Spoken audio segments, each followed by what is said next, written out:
അടുത്തതായി പവിഴ മഴയെ ചലഞ്ച്. പവിഴ മഴയേ നീ പെയ്യുമോ. അടുത്ത് അഫി. പവിഴമഴയേ മഴ പവിഴമഴയേ. ഓക്കെ, പവിഴ മഴയെ. പവിഴമഴയേ നീ പെയ്യുമോ. ഭയങ്കരം തന്നെ. പവിഴമഴയേ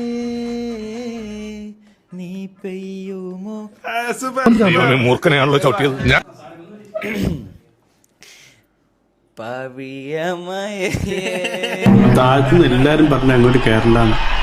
കൗതുക ലേശം കൂടുതൽ. റേറ്റ് ചെയ്യാ എത്രത്തോളാണ് എല്ലാവരും പാടുന്നതാ. അപ്പോൾ ഒരുപാട് പാട്ടുകൾ ഇതുപോലെ നമ്മളെ വീണ്ടും വീണ്ടും കേൾക്കാൻ പ്രേരിപ്പിച്ചിട്ടുള്ള ഏഷ്യാനെറ്റ് സ്റ്റാർ സിംഗർ അവരുടെ 10ാമത്തെ സീസണുമായിട്ട് നാളെ മാർച്ച് 29 നമ്മുടെ അരികിലേക്ക് വരികയാണ്. അപ്പോൾ ഒരുപാട് പുതിയ കണ്ടസ്റ്റൻസുമായിട്ടാണ് അവർ ഇപ്രാവശ്യം വരുന്നത്. നമ്മളൊക്കെ ചെറുപ്പത്തിൽ ഫാമിലി ആയിട്ട് ഒരുപാട് തവണ കണ്ടിരുന്നിട്ടുള്ള ഒരു ഷോ ആണ് സ്റ്റാർ സിംഗർ. നമുക്ക് മറക്കാൻ പറ്റാത്തൊരു ഷോ ആണ്. അപ്പോൾ ആ ഒരു ഷോക്കും അതിൽ പുതുതായി